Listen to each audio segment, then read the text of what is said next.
Lord.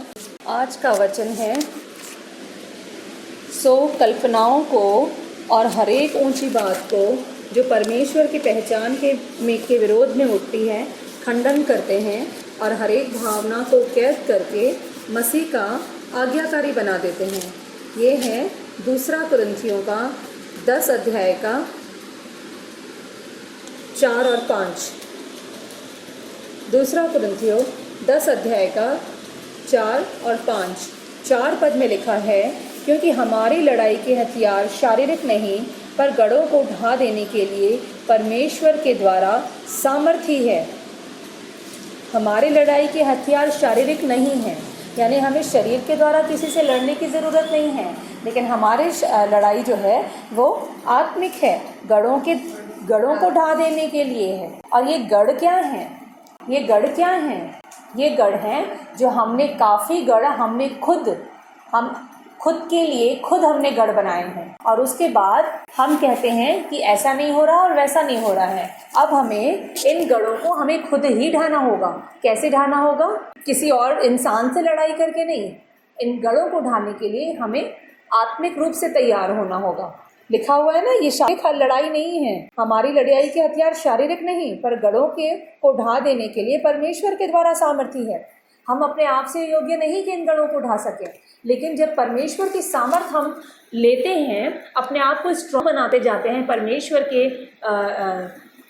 के करीब आकर, तब परमेश्वर की सामर्थ हमारे अंदर कार्य करती है, और तब हम हमारे जीवन में जितने भी गढ़ हमने बनाए हैं उन सारे गढ़ों को ढा सकते हैं। अब ये गढ़ किस तरह के हो सकते हैं? समझ सकते हैं किस तरह के गढ़ हो सकता है? हमने किसी के लिए कोई गलत धारणा बना के रखी है, ये एक गढ़ है। हो सकता है हमें बुराई करने की आदत हो, चाहे ऐसे बुराई नहीं करते हों, लेकिन अगर कोई 2 लेडीज़ आपस में बात कर रही हैं तो तीसरी हम हाँ में हाँ मिलाते जाते हैं। हाँ उसने मेरे साथ भी ऐसा किया था, हाँ ऐसा हुआ था। ये भी एक तरह का गढ़ है।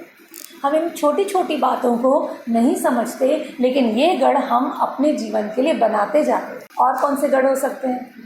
घमंड का एक गढ़ है, अभिलाषाओं का एक गढ़ है।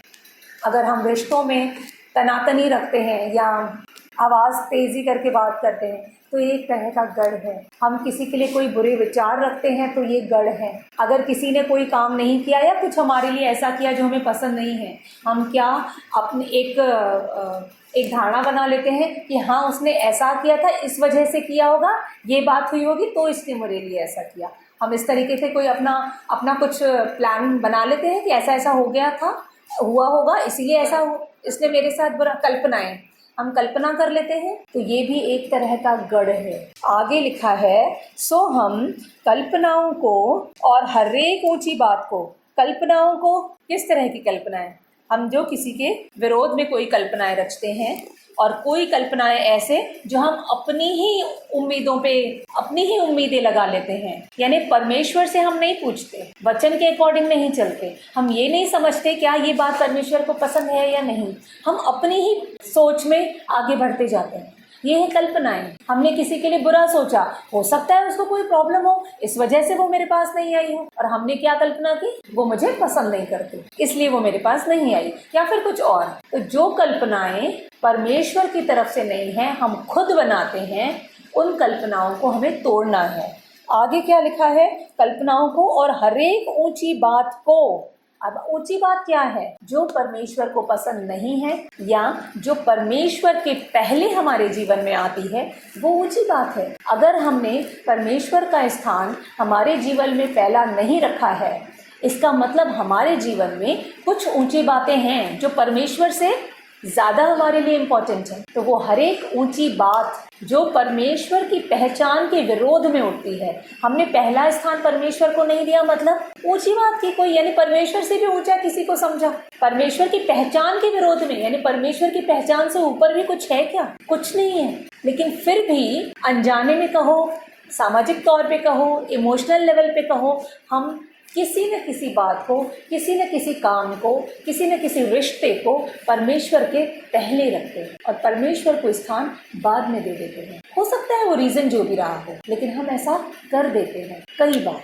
और जब हम ऐसा करते हैं तो ये एक तरह का गढ़ है। और आगे लिखा है, जो परमेश्वर की पहचान के विरोध में उठती है, खंडन करते हैं। हमें क्या करना है? उनका खंडन करना है, उनको कैंसिल करना है कि ऐसे जो भी गढ़, ऐसी जो कल्पनाएं, ऐसी जो भी ऊंची बातें हमारे जीवन में हैं जो परमेश्वर के पहले आती हैं, उनका हमें सबसे पहले उनको कैंसिल करना है, उनको तोड़ना है। और हमारे अंदर जितनी भी भावनाएं उठती हैं, हमें उनको क्या करना है? मसीह का आज्ञाकारी बनाना है। हम कहाँ करते हैं? हम तो किसी न किसी तरीके से खुद ही कल्पना में लग रहे हैं। अरे ऐसा हुआ ना, पति ने रोका ना तो कैसे जाऊँ, नहीं जा पाई। अरे वो डांट देते हैं, छोड़ो, प्रभु समझ जाएगा। हम इस तरह की कोई ना कोई कल्पनाओं में रह के और हम क्या करते हैं? पीछे हट जाते हैं। ये एक तरह का गढ़ है। हमें इसी वचन को लेके प्रार्थना करनी है। 2 कुरिन्थियों 10 अध्याय का 4 और 5 पद रट लो, क्योंकि हम इंसानों के लिए ये वचन इतना इम्पॉर्टेंट है। उठते बैठते कोई ना कोई कल्पना हमारे दिमाग में आती है, उठते बैठते कोई ना कोई गढ़ हम बना ही लेते हैं, अनजाने में ही सही, हम गढ़ बना ही लेते हैं अपने दिमाग। किसी का दिल दुखा ही देते हैं या अपना ही दिल दुखा देते हैं। अगर हम किसी को जवाब नहीं दे पाते हैं तो क्या करते हैं? रोना आता है, खुद हर्ट होते हैं। ये क्या कर रहे हैं? हम गढ़ बना रहे हैं। न हमें किसी और का दिल दुखाना है, न अपना। हम प्रभु के हैं, प्रभु हमारे अंदर रहता है। हमारा दिल दुखा यानी प्रभु का दिल दुखा, तो क्या ये सही है? नहीं, ये गढ़ है एक तरह से। इसलिए ये वचन को ऐसा रटना है, जब भी कुछ ऐसी बातें आती हैं हमें यही वचन के थ्रू प्रार्थना करनी है। प्रभु हर एक भावनाओं को प्रभु यीशु मसीह के नाम से कैद करके मसीह का आज्ञाकारी बना देते हैं। अगर हम एक बार मसीह के आज्ञाकारी बन गए तो संसार चाहे कुछ भी कर ले, हम डगमगाएंगे नहीं। हमें क्या करना है? परमेश्वर के साथ के बॉन्डिंग को बहुत स्ट्रॉन्ग बनाना है। हमारे दिमाग में आने वाले हर एक विचार को कैसा होना चाहिए? विचार मसीह के अकॉर्डिंग होना चाहिए, उसके आज्ञाकारी हमको बनना है। हम संसार के आज्ञाकारी बन जाते हैं अनजाने में कहो या कोई ना कोई ऐसी बात लेके कहो, हम क्या कर लेते हैं? संसार के आज्ञाकारी बन जाते हैं। हमें क्या करना है? उनको कैंसिल करना है, उनका खंडन करना है।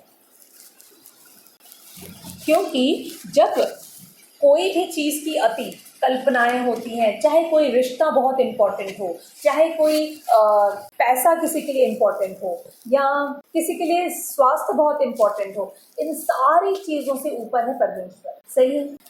अब एक और वचन है जिसमें और क्लियर हो जाएगा, जो है 1 कुरिन्थियों का 6 अध्याय का 12 पद। 1 कुरिन्थियों 6 अध्याय उसका 12 पद लिखा है। इसकी हेडिंग दी है देह परमेश्वर की महिमा के लिए। ये हमारी जो देह है, हमारा जो शरीर है, परमेश्वर की महिमा के लिए है। लेकिन क्या हम उसको 100% परमेश्वर की महिमा के लिए इस्तेमाल कर रहे हैं? अगर नहीं तो हमें अलर्ट होना पड़ेगा। आगे क्या लिखा है? सब वस्तुएं मेरे लिए उचित तो हैं, परंतु सब वस्तुएं लाभ की नहीं। सब वस्तुएं मेरे लिए उचित हैं, परंतु मैं किसी बात के अधीन न होऊंगा। किसी बात के अधीन न होऊंगा। किसी मतलब किसी भी नहीं। चाहे वो नींद हो, चाहे वो खाना हो, चाहे वो अच्छा कपड़ा पहनना हो, चाहे घूमना हो, किसी भी तरह की कोई भी बात के मैं अधीन न होऊंगा। आगे लिखा है भोजन पेट के लिए और पेट भोजन के लिए है, परंतु परमेश्वर इसको और उसको दोनों को नष्ट करेगा। अगर हम कहें भोजन के बिना हम रह सकते हैं क्या? नहीं रह सकते। एक समय तक रह सकते हैं, उसके बाद इंसान ऊपर चला जाएगा। भोजन ज़रूरी है, लेकिन भोजन की अति गलत है। अगर हम उसकी लालच करते हैं, अगर कुछ अच्छा खाना बना है, 1 रोटी 2 रोटी 4 रोटी 10 रोटी हम खाते जा रहे हैं, मेरा मन ही नहीं भर रहा है। हमने बहुत लोगों को देखा है ऐसे। यही समझ नहीं आता पेट में जगह कहाँ से आती है। अगर कोई चीज़ अच्छी बनी है तो आप 2 रोटी को 10 रोटी कैसे खा सकते हो? वो अलग बात है कि ठीक है, कई बार भूख भी लग जाती है थोड़ी, तो आधी रोटी आपने 1 रोटी बढ़ा के ले ली। पर 2 रोटी की 10 रोटी, अगर सब्जी अच्छी नहीं बनी है तो 2 रोटी क्या 1 रोटी खा के अरे खास नहीं है, फिर पूरा दिन कैसे रह लिए? ये समझ नहीं आता। भोजन की अति, इसका मतलब जो लालच होती है अच्छी चीज़ें खाना, अच्छी चीज़ें खाना कोई बुरी बात नहीं है, जो लालच लेकिन होती है वो अति खराब है। जैसे किसी को नींद नहीं, ज़्यादा नींद प्यारी होती है, नींद की अति भी खराब है। किसी भी चीज़ की अति जो है वो खराब है, चाहे वो पैसा ज़्यादा है तो अति, अच्छा मति उसकी कम हो जाएगी, ऐसा ना, अच्छा मिट्टी, हाँ जी सही, एग्जैक्टली यहाँ लिखा भी है वही। भोजन आगे लिखा हुआ है ना, परमेश्वर दोनों को नाश करने वाला है, इसको भी, पेट को भी और भोजन को भी, दोनों को ही नाश कर देगा। क्या रहेगा, हमें इसलिए भोजन उतना ग्रहण करना है, उतना ही लेना है जितना हमारे शरीर के लिए ज़रूरी है। हमें लालच नहीं करना कभी। ज़्यादा नींद आती है तो ज़्यादा नींद को भी अवॉइड करना है। जो हमारे शरीर के लिए 7 घंटे की, 6 घंटे की, किसी को 8 घंटे की ज़रूरत होती है, तब आप उतना सोना है, उसके बाद बिल्कुल नहीं सोना। बहुत लोगों को आती है।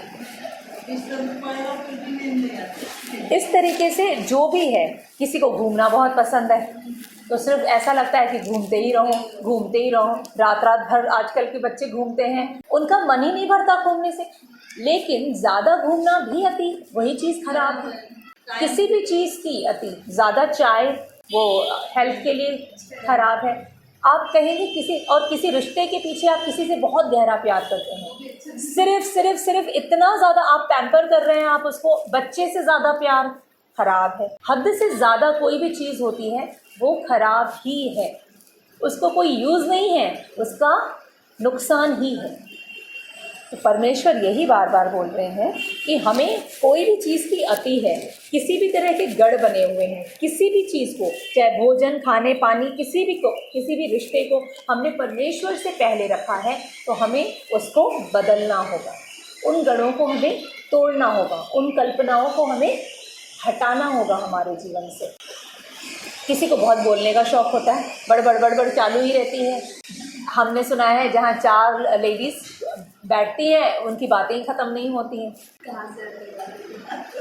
गिले शिकवे, सास बहू की बुराई, इसकी बुराई, ये किया वो किया, आज मैंने ये किया, शो ऑफ किया, हाई फाई अपने आप को बताना, ये सब चीज़ें क्या हैं? ये खराब है। कब उसमें से पाप का जन्म हो जाएगा पता भी नहीं चले। तो इसलिए किसी भी चीज़ की अति खराब है।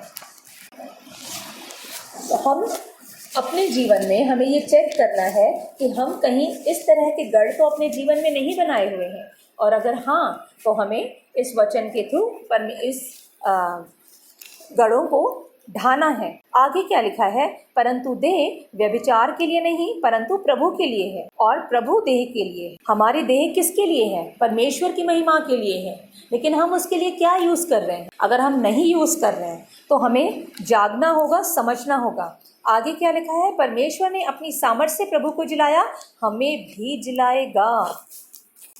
परमेश्वर ने अपनी सामर्थ्य से प्रभु को जिलाया है, वो हमें भी जिलाएगा। हमें किन चीज़ों की ज़रूरत है? ज़्यादा खाना खाएंगे तो हम ज़्यादा हेल्दी हो जाएंगे? नहीं, हमारे शरीर के लिए जितने भी न्यूट्रिएंट्स की ज़रूरत है, जितने भी खाने की ज़रूरत है, हमें बस उतनी ही कैलोरीज चाहिए। उसके बाद जितनी भी कैलोरीज हम इनटेक करते हैं वो सब वेस्ट है, वो हम अपने शरीर को ही, अपनी हेल्थ को ही ख़राब करते हैं। तो जब हम ये समझते हैं ना, यार सादा खाना खाते हैं इसीलिए तो कमज़ोरी आ रही है, हमें फ्रूट भी चाहिए, हमें ड्राई फ्रूट भी चाहिए, हमें ये भी चाहिए, हमें सीड्स भी चाहिए, सारे ये चीज़ें ज़रूरत नहीं है। अगर सादी दाल रोटी में भी अगर हमने प्रभु की आशीष उंडेल दी, वो सामर्थ उंडेल दी, तो वो सादे दाल रोटी में भी सारे न्यूट्रिएंट्स, सारी कैलोरीज आ जाती हैं जो हमारे शरीर के लिए ज़रूरी है, क्योंकि उसका लहू जिलाता है। वचन भी कहता है कि परमेश्वर ने प्रभु को जिलाता है तो हमें भी वही जिलाएगा, हमें भी वही जीवन देता है। हमें चेक करना है कि कहीं हमने भी तो अपने जीवन में गढ़ नहीं बनाए हुए हैं। अगर बनाए हैं तो दूसरे कुरिन्थियों के 10 अध्याय के 4-5 पद के अनुसार यही वचन को बोलकर प्रभु यीशु मसीह के नाम से उन गढ़ों को ढाते जाना है, ढा देना है। और जब हम ऐसा करते हैं तो हम हमारे जीवन से प्रभु की महिमा करते जाते हैं, और प्रभु भी यही चाहता है कि हमारे जीवन से प्रभु की महिमा हो। और जब हमारे जीवन में प्रभु की महिमा होगी तो प्रभु हमारी महिमा करवाएगा। और आफ्टर ऑल हम क्या चाहते हैं? हमारी ही महिमा। हमें घूम के जाना है, डायरेक्ट वाला रास्ता है ही नहीं। हमें प्रभु की महिमा करनी है तो हमें डबल मिल जाएगा, है ना।